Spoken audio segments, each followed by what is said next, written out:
रामपुर नाम का एक छोटा सा कस्बा अपनी शांति के लिए जाना जाता था, लेकिन वहां की एक गली ऐसी थी जहां सूरज ढलते ही सन्नाटा पसर जाता था। उस गली के नुक्कड़ पर एक पुरानी बेकरी थी, द ओल्ड अवन। इस बेकरी का मालिक था सदानंद। सदानंद की उम्र लगभग 60 वर्ष थी। चेहरा झुर्रियों से भरा हुआ, जैसे वो सालों से सोया न हो। कस्बे के लोग कहते थे कि सदानंद के बिस्कुट और केक में कुछ ऐसी बात है कि जो एक बार खाता बस खाता ही रह जाता। आर्यन और रोहन अपने शहर से दूर रामपुर आए थे।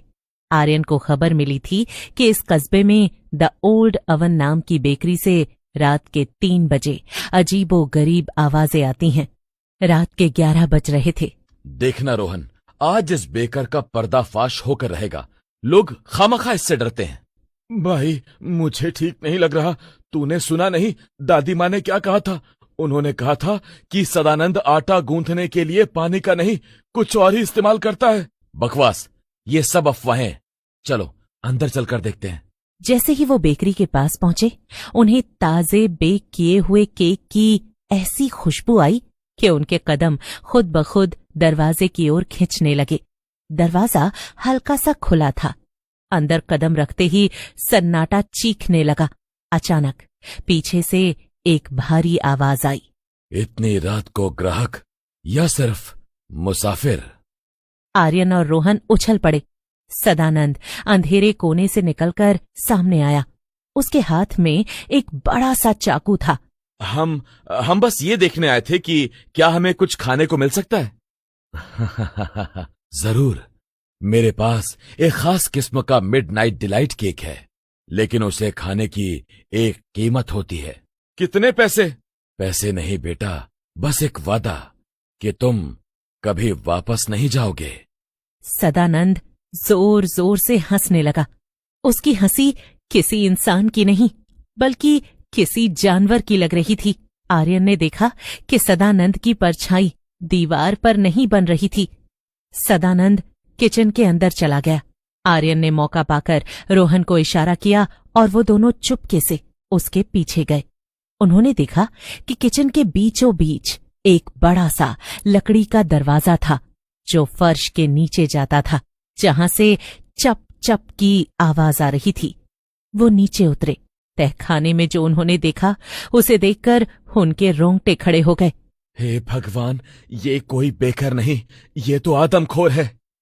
अचानक सदानंद उनके पीछे खड़ा हो गया। इस बार उसका रूप बदल चुका था और उसके दांत नुकीले हो गए थे। तुमने देख लिया ना, मेरे बिस्किट इतने कुरकुरे क्यों होते हैं? क्योंकि मैं उनमें ताजा हड्डियों का चूरा मिलाता हूँ। आर्यन ने पास पड़ा एक भारी लोहे का बर्तन उठाकर सदानंद के सिर पर दे मारा।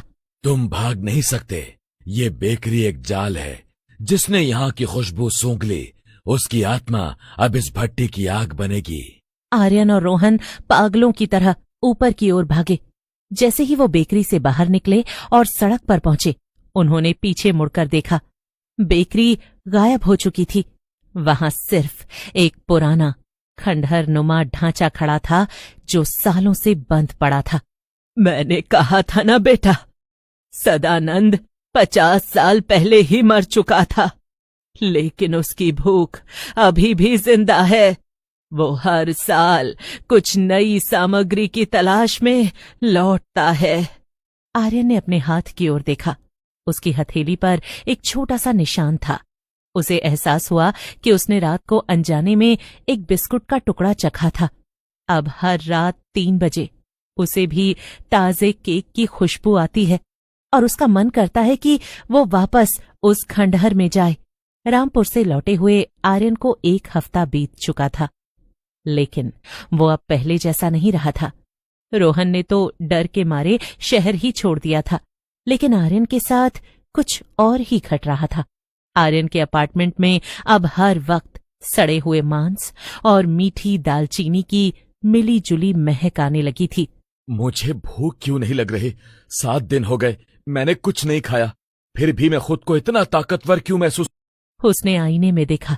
उसकी आंखों के नीचे काले घेरे नहीं थे। तभी उसके फोन की घंटी बजी। ये रोहन था। आर्यन भाई तू ठीक है ना? मुझे कल रात सपने में सदानंद दिखा। वो कह रहा था कि उसने अपना उत्तराधिकारी चुन लिया है। तूने उस रात कुछ खाया तो नहीं था ना? नहीं रोहन, मैंने कुछ नहीं खाया। तू फालतू डर रहा है। आर्यन ने झूठ बोला। उसके हाथ की हथेली पर वो दांत का निशान अब गहरा काला पड़ चुका था। रात के ठीक 3 बजे आर्यन की नींद खुली। उसके कानों में एक धीमी सी आवाज गूंज रही थी, जैसे कोई आटा गूंद रहा हो। वो सम्मोहित होकर अपने किचन की ओर बढ़ा। वहां रोशनी नहीं थी, लेकिन उसे सब कुछ साफ दिख रहा था। सामग्री की कमी है आर्यन। एक अच्छा बेकर वही है जो अपना लहू और पसीना अपनी कला में डाल दे। काटो इसे। तभी दरवाजे पर जोर की दस्तक हुई। दरवाजा तोड़कर पुलिस नहीं, बल्कि रामपुर की वही दादी मां अंदर आईं। उनके हाथ में गंगा जल और एक पुरानी तांबे की छड़ी थी। आर्यन, रुक जाओ। आज अगर तुमने ये ब्रेड बेक कर दी तो तुम कभी इंसान नहीं बन पाओगे। सदानंद की रूह जोर से चीखी। कमरे का तापमान एकदम गिर गया। ये मेरा अंश है, इसने मेरा स्वाद चखा है। अब ये मेरी तरह द ओल्ड ओवन का नया रखवाला बनेगा। सदानंद, तेरी भूख ने तुझे राक्षस बना दिया, लेकिन इस लड़के का मन अभी साफ है। दादी मां ने मंत्र पढ़ना शुरू किया और आर्यन के ऊपर पवित्र राख फेंकी। आर्यन जोर से चिल्लाया और फर्श पर गिर पड़ा। आर्यन, अपनी हथेली के उस निशान को देखो, उसे जला दो। वही उसका तुम पर अधिकार है। आर्यन ने हिम्मत जुटाई। पास ही गैस का चूल्हा जल रहा था। उसने बिना सोचे समझे अपनी काली पड़ चुकी हथेली को लौ के ऊपर रख दिया। मांस के जलने की गंध आने लगी, लेकिन वो दर्द सदानंद की चीख से कम था। जैसे ही वो निशान जला, सदानंद की रूह धुएं में बदल गई और एक भयानक गर्जना के साथ गायब हो गई। सुबह की पहली किरण के साथ कमरे का सन्नाटा टूटा। आर्यन अस्पताल में था। वो चला गया आर्यन, लेकिन याद रखना, बेकरी की वो खुशबू अब भी हवाओं में है। वो किसी और भूखे और लालची इंसान की तलाश करेगा, क्योंकि सदानंद एक इंसान नहीं, एक शाप है जो कभी नहीं मरता। अस्पताल से डिस्चार्ज होने के बाद आर्यन अपने घर वापस नहीं गया। उसे डर था कि वो गंध उसे फिर से पागल कर देगी। वो शहर के एक पुराने होटल में ठहर गया, लेकिन एक रात जब वो गहरी नींद में था, उसे फिर से वही थप थप थप की आवाज सुनाई दी। उसने आंखें खोली तो देखा कि वो होटल के कमरे में नहीं, बल्कि उसी द ओल्ड ओवन बेकरी के सामने खड़ा था, जिसे पुलिस ने सील कर दिया था। उसने देखा कि बेकरी के काउंटर पर कोई बैठा था। वो सदानंद नहीं था, वो रोहन था। रोहन, तू यहाँ क्या कर रहा है? तू तो शहर छोड़कर चला गया था। देख आर्यन, सदानंद मर चुका है, लेकिन उसका ओवन अभी भी गर्म है। उसे ईंधन चाहिए और आज रात ईंधन तुम बनोगे। रोहन, होश में आ। ये तू नहीं है, ये वो शाप है। नहीं, ये ताकत है। अब मैं कभी भूखा नहीं रहूंगा। तभी आर्यन को दादी मां की एक बात याद आई। सदानंद एक शाप है जो सिर्फ तभी खत्म होगा जब उसकी असली रेसिपी को आग के हवाले कर दिया जाएगा। आर्यन ने देखा कि रोहन के गले में एक पुरानी सड़ी हुई डायरी लटक रही थी। वो सदानंद की गुप्त रेसिपी बुक थी। तभी उसका हाथ पास पड़ी एक लोहे की छड़ पर पड़ा। उसने वो छड़ सीधे उस डायरी पर दे मारी। डायरी में आग लग गई।